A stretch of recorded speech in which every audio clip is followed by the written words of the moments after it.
미얀마에서 발생한 그 지진은 정말 우리에게 충격적이었어요. 강도가 7.7도, 7.7도는 대단히 강도가 높은 지진이죠. 미얀마 만델라이라는 곳에서 발생을 했는데, 그 지진으로 미얀마 국민들도 너무 충격을 받았지만 미얀마 사람들보다 더 많이 충격받은 나라가 태국입니다. 태국. 다 아시겠지만은 태국 방콕에서 건축 중이던 30층 건물이 와르르 무너졌잖아요. 지금 이거 뉴스에서 계속 나왔는데 너무 충격이었죠. 30층 건물이면 고층이거든요. 그리고 이 건물은 태국 정부 청사로 짓던 건물입니다. 우리가 국가 건물이라고 정부 청사를 짓다가 이게 무너졌거든요. 근데 이 건물이 무너진 지점하고 지진이 발생한 그 지점이 거리가 1,000km예요. 1,000km면 우리나라로 말하면 우리나라 제일 남쪽 도시 부산에서 북한 저 제일 끝에 그 러시아와 맞닿아 있는 거기 낮은 선봉 거기까지가 1,000km예요. 그러니까 그 미얀마에서 지진이 발생했는데 1,000km 떨어진 태국에서 짓던 정부 청사가 무너진 거죠. 그러니까 태국 사람들이 받는 충격이 너무 크죠. 뭐 정확한 그 원인은 이제 조사하면 다 나오겠지만 지금까지 밝혀진 바로는 부실공사였다는 것이죠. 중국 기업이 그걸 맡아서 하다가 부실공사를 했기 때문에 무너졌다는 것이죠. 너무 충격적이었고 그 무너진 건물이 완전히 샌드위치처럼 이렇게 납작하게 무너졌기 때문에 저 보시잖아요. 저기서 사람이 뭐 생존할 수 있는 가능성이 거의 없죠. 얼마나 많은 사람이 죽었는지 아직도 정확한 통계가 나오지 않습니다. 저는 이 뉴스를 보면서 굉장히 많은 충격을 받았고요. 그리고 목회적으로, 신앙적으로 엄청난 깨달음을 얻었어요. 저 공사를, 저 건물을 짓는데 우리 돈으로 약 1천억이 투자가 됐거든요. 1천억이 투자가 됐는데 그게 다 물거품이 된 거고, 저 철거하면 새롭게 더 건축하려면 그보다 더 많은 예산이 들어가야 될 테고, 다 헛수고가 되는 거지요. 다 헛수고가 되는 거예요. 그러므로 저는 저 장면을 보면서 제가 목회를 하다가 평생 목회하다가 때가 돼서 제가 은퇴를 하면 물러난 자리가 깨끗해야 되고, 내가 떠나고 난 이후에 내가 머물렀던 자리가 깨끗하고 청결해서 모든 사람들로부터 평가를 그렇게 받을 수 있어야 될 텐데, 나의 목회가 마지막 순간에, 결정적인 순간에 떠난 자리가 너무 추하고 더러워 사람들의 구설수에 오르면 어떡하나 이런 생각도 해보고, 그리고 성경에 이르기를 우리의 신앙생활은 집을 짓는 것이라고 그랬거든요. 집을 짓는 것이 그것과 마찬가지인데, 우리가 신앙생활을 부실공사하듯이 신앙생활을 그렇게 대충 적당하게 신앙생활 하다 보면 어떤 충격이 내게 가해질 때 내 믿음이 무너지지 않겠는가? 저 건물이 지진이라는 충격을 받지 않았으면 무너지지 않았겠죠.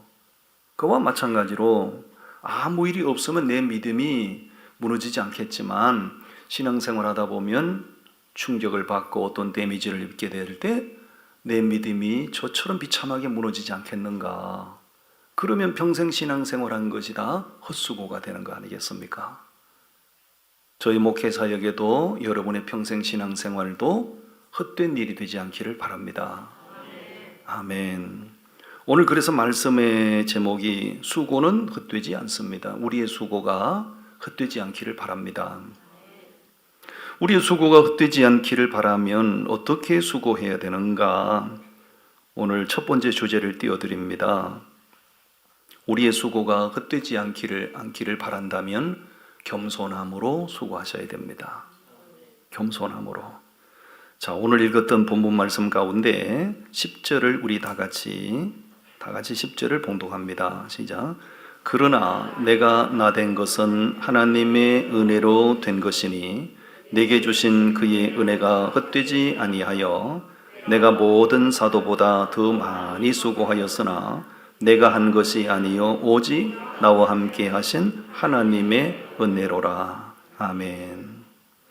사도 바울의 그 감당했던 사역은 엄청난 정도가 아니고 엄청난 차원을 넘어서 경이로운 사역을 했어요. 누구도 흉내낼 수 없는 엄청난 사역을 한 거죠. 엄청난 사역을 했기 때문에 그의 사역은 경이롭다고 평가를 하는 것이 맞을 거예요. 그가 그 엄청난 사역, 경이로운 사역을 감당한 다음에 그가 말하는 거죠. 오늘 지금 읽은 말씀에 보면 이거 내가 한 것이 아니고 다 하나님의 은혜로 된 겁니다. 그의 사역을 바라보면서 사람들은 그가 하는 일로 추켜 세우고 그가 하는 일로 평가를 했을지 모르지만 정작 바울 자신은 말하는 거예요. 내가 한 것이 아니고 하나님께서 나를 통하여 하신 겁니다. 겸손의 극치를 보여주는 것이죠. 엄청난 겸손입니다. 사도 바울이 펼쳤던 사역, 그가 이루었던 사역은 어마어마하거든요. 아시아를 다 복음화시켰고 유럽을 다 복음으로 정복했고, 그리고 그가 가는 곳마다 복음을 선포하는 곳마다 유대인들의 엄청난 저항이 있었어요.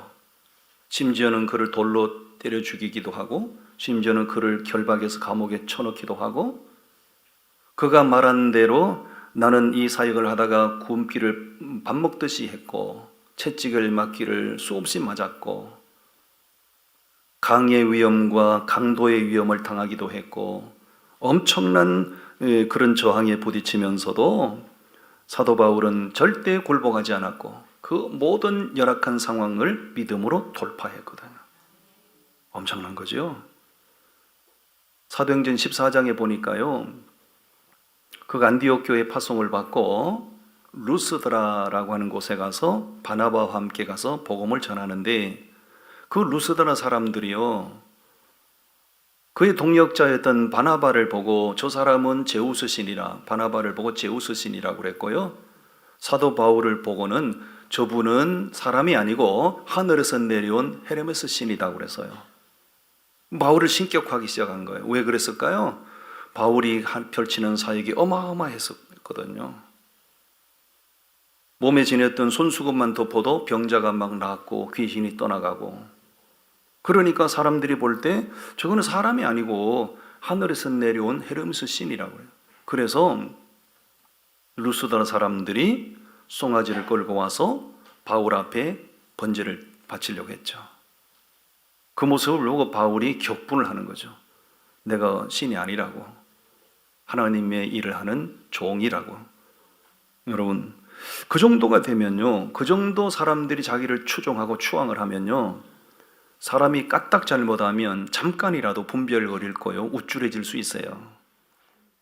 사람들이 너무 박수를 치고 너무 추켜 세우면요, 사람은 순간 깜빡하고 우쭐해질 수 있어요. 근데 사도 바울의 고백은 그렇지 않아요. 다른 사도들보다 내가 수고를 더 많이 한 건 맞지만 그 내가 한 것이 아니고 하나님이 나를 통하여 하신 겁니다. 너무 겸손한 거죠. 겸손한 겁니다.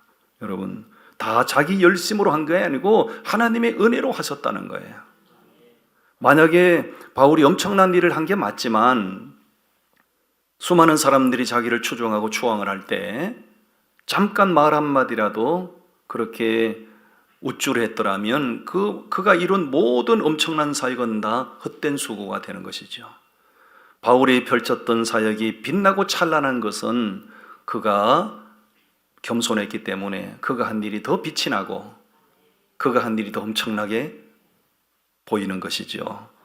우리는 하나님의 일을 하는 사람들, 저는 목사로서 하나님의 일을 하는 사람들이고, 여러분들은 나름대로 직분을 맡아서 하나님의 일을 하는 사람들인데 얼마나 열심히 하셨던지 간에 절대로 교만의 영에 사로잡히는 일은 없어야 됩니다. 늘 겸손하셔야 됩니다. 제가 중국 국가주석을 지낸 후진타오 이야기라는 책이 있어서 제가 읽었어요. 후진타오 이야기. 중국 제6대 주석을 지낸 분이죠. 중국은 아시다시피 공산당 집권 체제인데 이 후진타오 주석이 될 때 2004년도에 국가 주석이 돼서 2014년도에 이제 시진핑에게 권력을 넘이양하라고 주석에서 물러났는데, 아시다시피 여러분 중국이란 나라는 공산당 체제이기 때문에 그 국가 주석으로 등극하기까지는 엄청난 보복, 엄청난 숙청 이런 것들이 보편화되어 있는 거예요. 근데 후진타오 이야기를 읽으면서 보니 이분은 진짜 위인이더라고요. 누구도 숙청하지 않았고 누구에게도 정치 보복하지 않았고, 그러면서 이분이 남긴 명언들이 있어요. 가슴에 콕콕 와닿는 명언이 있더라고요. 명언이 이건데요. 재능이 칼이라면 겸손은 칼집이다. 여러분, 칼이 가장 안전한 것은 칼집 속에 있을 때 칼이 안전한 거예요. 내가 아무리 탁월한 재능을 가졌어도 겸손으로 그것이 포장이 되지 않으면 내가 가진 재능이 나를 넘어지게 하는 흉기가 될 수 있다는 거죠. 너무 합당한 말이죠. 그리고 이분이 한긴 말이 겸손은 땅이다, 이런 말을 했더라고요. 겸손은 땅이다.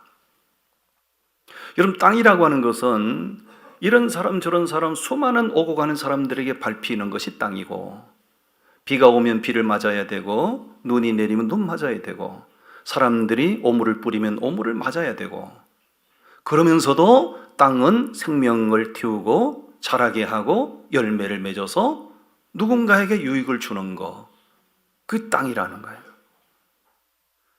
저는 원래 공산당을 싫어합니다. 나는 공산당이 싫어요. 진짜로, 참말로 나는 공산당이 싫어요.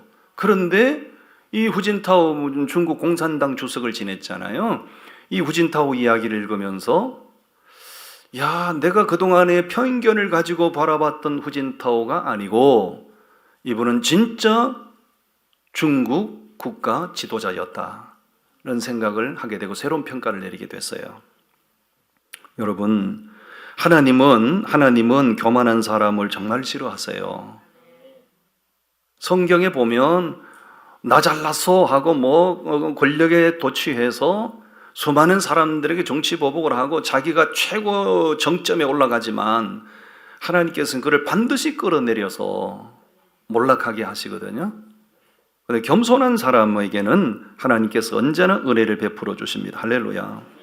우리가 하나님의 일을 많이 한 후에 절대 자기를 높이지 말고 자기 자랑하지 말고 나를 통하여 일하신 하나님을 높이고 나를 통해서 역사하신 하나님 그분이 영광을 받으시도록 하는 거, 그래야 우리의 수고가 헛되지 않을 줄로 믿습니다. 아멘. 두 번째, 우리의 수고가 헛되지 않기 위해서는 늘 기쁜 마음으로 수고를 하셔야 돼요. 마지못해서 하다 보면 사단의 덫에 걸릴 수 있거든요. 여러분 58절로 가서 말씀을 좀 보겠습니다. 58절 말씀을 다 같이 봉독합니다. 그러므로 내 사랑하는 형제들아, 견실하며 흔들리지 말고 항상 주의 일에 더욱 힘쓰는 자들이 되라. 이는 너희 수고가 주 안에서 헛되지 않은 줄 알미라. 너희 수고가 주 안에서 절대 헛되지 않다, 이 말을 해요. 왜 기쁨으로 수고를 해야 하는가? 수고가 헛되지 않기 때문에야. 세상의 어떤 수고는 결과가 허탈하고 결과가 허망해서 우리를 슬프게 하는 경우들이 너무 많아요, 세상에서는. 그런데 하나님의 은혜로 부르심을 받고 하나님의 나라를 위해서 일하는 수고는 절대 헛되지 않다는 거예요. 아멘. 바울은 어떤 자세로 그가 수고를 했는가, 우리가 어떤 자세로 주의 일을 위해서 수고해야 되는가에 대해서 말씀합니다. 말씀 다시 보십시오. 형제들아, 견실하며 흔들리지 말고, 견실하며 흔들리지 말고. 건물이 30층 건물이 왜 무너졌습니까? 견고하지 못하게 지으니까 무너진 거지요. 만약에 저 30층 정부 청사를 정당한 자재를 쓰고 견고하게 지었더라면 강도 7.7의 지진이 나도 안 무너지겠죠. 중국 기업이 하는 일이 뭐 그런 거 아니겠어요? 부실공사 하다 보니까 무너진 거죠. 여러분, 주의 일을 하면서 왜 무너집니까? 내 믿음의 중심이 견고하지 못하고 견실하지 못하니까 무너지는 거예요. 사람들이 교회 공동체라고 하는 곳은 참 다양한 사람들이 모인 집단이거든요. 다 나 같은 사람만 모이면 절대 상처 주는 일이 없을 거예요. 나와 똑같은 개성 가진 사람, 나와 똑같은 성격을 가진 사람, 나와 똑같은 이상을 가진 사람들이 모이면 충돌도 없다고요. 근데 교회 공동체는 다양한 사람들이 모여서 집단을 이루고 있는 곳이에요. 그러므로 주의 일 하다 보면 싫은 소리 들을 수도 있고 때로는 비난을 받을 수도 있고, 그럴 때 견고하지 못한 믿음은 다 넘어집니다. 근데 누가 무슨 말을 하더라도, 누가 뒤에서 내 흉을 보더라도 내가 이 지금 바울이 말한 것처럼 견실하고 견고하면 흔들리지 않는 겁니다. 아멘. 옆 사람 격려했어요. 절대 누가 무슨 말을 하더라도 흔들리지 마세요. 여러분, 그렇습니다. 교회를 몇십 년 다녀도요, 평생 다녀도요, 아무 일도 안 하고 뒤에 가만히 있는 둥 없는 둥 하면 절대 그 사람 공격 안 할 겁니다. 근데 원하든 원치 않든 그 사람에게 직분이 주어지고, 직분이 주어지면 앞장서서 일을 해야 되고, 일을 하다 보면 뒤에서 이런 말하는 사람 저런 말하는 사람이 있을 수 있어요. 그럴 때 절대 흔들리지 마시고, 아멘. 그러기 위해서는 내 믿음이 견고하셔야 됩니다. 아멘. 사도 바울이 하나님의 부르심을 받고 사명을 감당했던 자세는 그런 겁니다. 핍박을 받았지만 흔들리지 않았어요. 바울이 말했잖아요. 나는 이 일을 하다가 굶기를 밥 먹듯이 했고 40에 하나를 감은 매를 5번이나 맞았고, 뭐 이루 말할 수 없는 고통을 겪었지만 그가 흔들리지 않았다. 믿음이 견고했기 때문에. 아멘. 그는 지치도록 일을 하면서도 더 힘쓰기를 원했던 거예요. 그렇게 기쁨으로 수고를 했더니 하나님이 다 보셨잖아요. 하나님이 다 알아주셨잖아요. 그가 어떤 자세로 일했는지, 얼마나 기쁨으로 즐거움으로 일했는지 하나님이 다 보셨잖아요. 바울이 순교당하기 전에 마지막으로 쓴 책이 디모데후서인데, 디모데후서를 쓴 다음에 바울은 순교를 당해서요, 아마 자기 죽음을 직감했던 것 같아요. 디모데후서를 읽어보면 바울이 자기의 죽음을 직감했나 싶을 정도로 그가 말하기를 이제 나를 위하여 의의 멸관이 예비되었다, 이런 고백을 해요. 여러분, 적당하게 대충 그가 그렇게 보여주기식으로 주의를 했더라면 감히 그런 말을 할 수 있었을까요? 이제 나를 위하여 의의 멸관이 예비됐다, 이 소리 못하겠죠. 우리는 기쁨으로 주를 섬겨야 되고 신앙생활은 기쁨으로 하셔야 됩니다. 아멘. 왜? 수고한 대로 상이 주어지기 때문이에요. 그 솔로몬 성전 건축에 관한 이야기가 있습니다. 솔로몬 성전은 크고 아름답기로 유명했거든요. 솔로몬이 성전을 건축하는데, 이거는 이제 성경에 나온 얘기는 아니고요, 성경 외에 정경으로 채택되지 못한 경이 있는데 그 외경이라고 그러고 그걸 위경이라고 그래요. 외경과 위경을 읽어보면 성경에 기록되지 않은 온갖 이야기들이 많이 기록되어 있어요. 그 위경에 보면 솔로몬이 성전을 건축하는데 너무 규모가 있고 너무 화려하고 엄청나게 짓다 보니 뭐 수많은 사람들이 와서 이제 공사 현장에 투입이 돼서 봉사를 하는데, 솔로몬이 그 성전 건축하는 거는 자기 아버지 다윗의 소원을 이루어 드리는 거잖아요. 그래서 공사 현장에 나가서 일하는 인부들에게 가끔 이렇게 현장 시찰을 하면서 물었다는 거예요. 당신은 어떻게 여기 와서 이렇게 일을 하게 돼서? 그러니까 한 사람이 얘기합니다. 저는 뭐 배운 것도 없고 딱히 나를 써주는 데도 없고 그래서 여기 와서 일을 하게 됐습니다. 그렇게 대답하는 사람이 있었고요. 또 대건 어떻게 여기 와서 일하게 됐어? 그러니까 저는 뭐 배운 것도 없고 아는 것도 없고 남는 게 시간밖에 없어. 여기 와서 그냥 일하게 됐습니다. 그렇게 대답한 사람도 있었고요. 이 위경에 기록된 얘기예요. 또 한 사람에게 물은 당연 어떻게 여기 와서 일하게 돼서 그랬더니 제가 여기 와서 일하게 된 것은 하나님을 예배하는 영광스러운 성전이 건축되는 줄 알고 저는 기쁨으로 와서 일을 하는 것입니다. 그렇게 말한 사람이 있었다는 거예요. 제가 이 얘기를 하는 까닭은 하나님의 일은 어떤 사람들이 하는 것인가, 세상에서 배운 것이 없어서 써주는 데가 없어서 그런 사람이 와서 일하는 것이 아니고요. 할 일이 없어서, 마땅히 내가 세상에서 할 일이 없어서 남아 도는 것 시간밖에 없어서 할 일 없는 사람들이 와서 일하는 것도 아니고요. 교회 봉사는 누가 하는가? 하나님의 나라를 위한 일은 누가 하는가? 내가 하나님의 은혜로 구원을 받고 내 안에 구원의 기쁨과 감격이 있어 그 기쁨을 안고 와서 즐거움으로 기쁨으로 봉사하는 거예요. 아멘. 여러분, 하나님의 은혜를 깨닫는 사람이 기뻐서 해야 하는 일, 그 일이 바로 하나님을 위한 수고인 줄로 믿습니다. 우리 성도님들은 예배를 오시기 때문에 잘 모르시겠지만 매주일 아침에 저희는 성도님들 다 오시기 전에 일찍이 사역자들이 모여서 기도를 합니다. 매주마다 기도합니다. 이른 아침에 모여서 기도할 때 하나님, 오늘도 좋지 않네 사역하시는 분들, 추위에 더위에 밖에서 좋지 않네 하시는 분들 수고 많이 하시는데 기쁨으로 수고하게 해주십시오. 아멘 하이소. 하나님, 오늘도 애찬사역팀 기쁨으로 나오셔서 성도님들 예배 후에 맛있게 드실 음식 만드시는데 권사님들, 집사님들 즐거움으로 일하게 해주이소. 어떤 놈도 맛없다고 불평하지 말게 해주시오. 제가 조크를 하는 얘기고요. 그렇게는 안 합니다.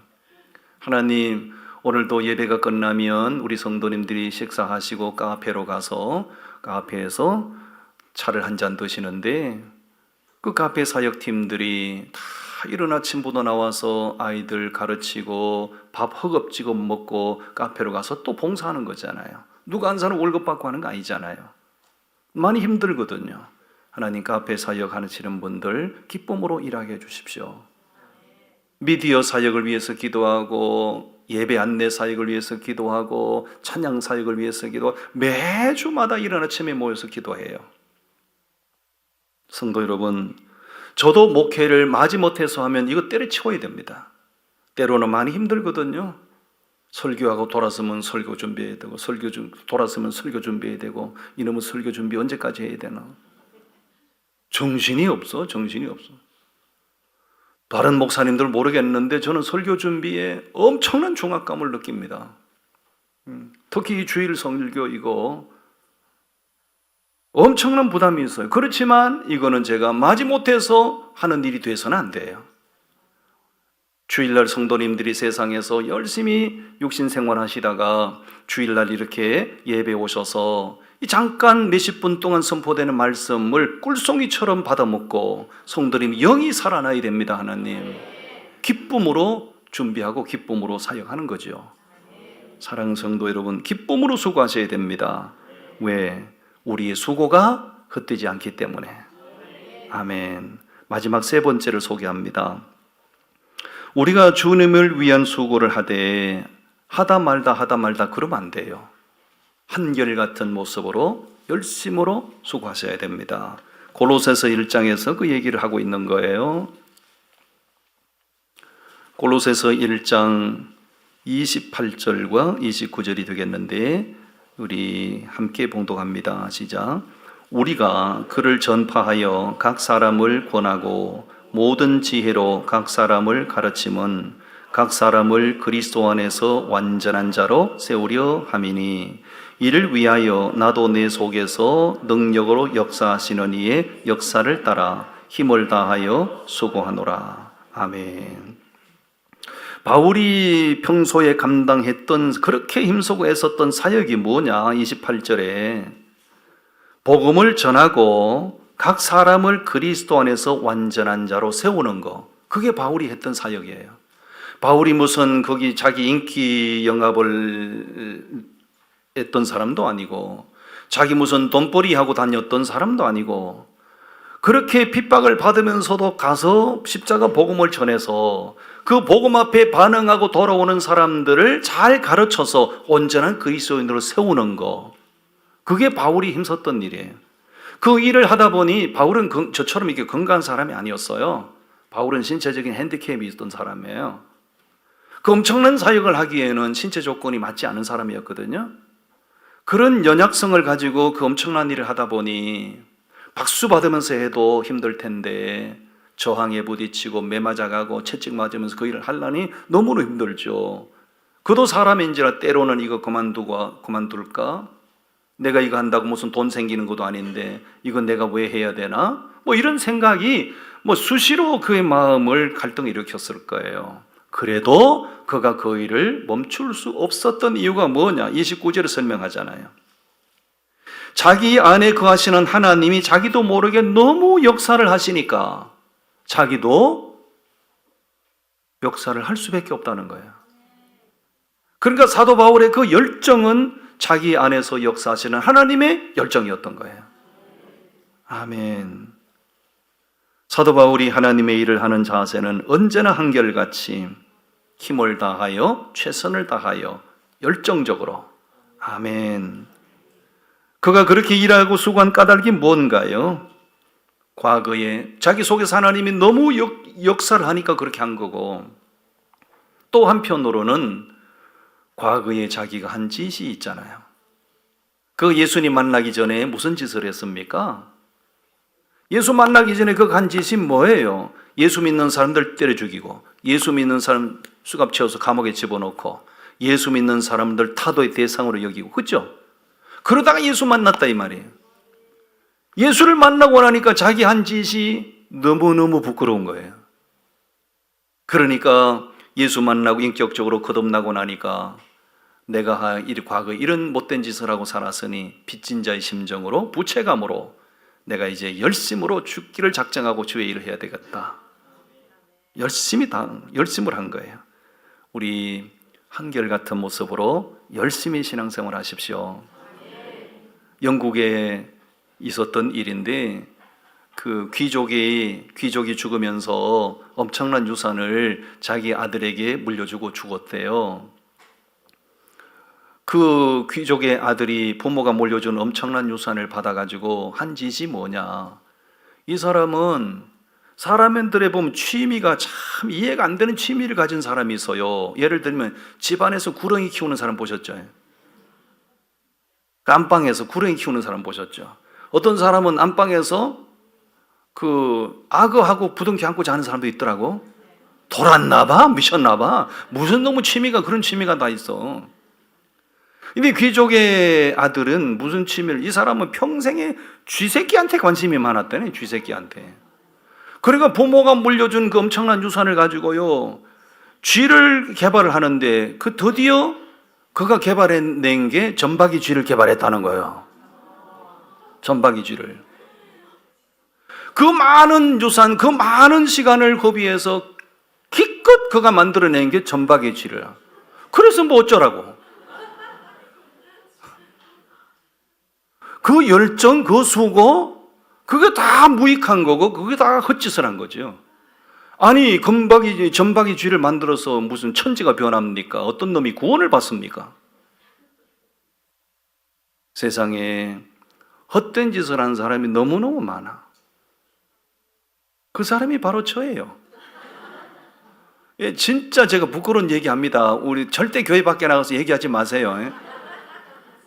우리 목사님 그랬다더라. 절대 얘기 안 하셔야 됩니다. 알았죠? 제가 다 지나간 일이니까 제가 부끄러운 얘기인데 제가 고백을 합니다. 한국에서 서울에서 목회할 때 난생 처음 미국을 갔어요. 미국을 가가지고 집회도 잘 인도하고 대형 미국의 유명한 교회 탐방도 하고 그리고 제가 들렸던 곳이 미국의 라스베가스예요. 그 코스 중에 하나예요. 라스베가스에 가니까 그게 방송에서 봤던 카지노가 막 빙빙 돌아가는데 막 정신이 없는 거예요. 야, 저놈을 한번 해봐야 되겠다. 그래가지고 $200를 바꿨어요. 코인을 바꿨어요. 처음에는 뭐 이런 걸 모르니까 안내하는 사람 불러가 이거 어떻게 하는지 좀 가르쳐 주세요. $200를 바꿔가지고 그 카지노장 그 매미처럼 붙어 앉아가지고 재미가 있더라고. 내가 충만하더라고요. 넣고 땡기니까 쫙 동전이 쏟아지고 그 재미가 얼마나 큰지요. 밤새도록 한 거요. 늦게 배운 도둑질에 날 새는 줄 모른다고요. 밤새도록 한 거요. 전날 밤에 안내하는 분이 그랬어요. 내일 아침 6시에 스케줄 출발해야 됩니다. 5시 반에 일어나셔서 식사하시고 바로 차량에 탑승해 주십시오. 그랬거든요. 근데 뭐 밤이 새벽에 거기 카지노 장관 가면 시계가 없어요. 어디든 시계 없습니다.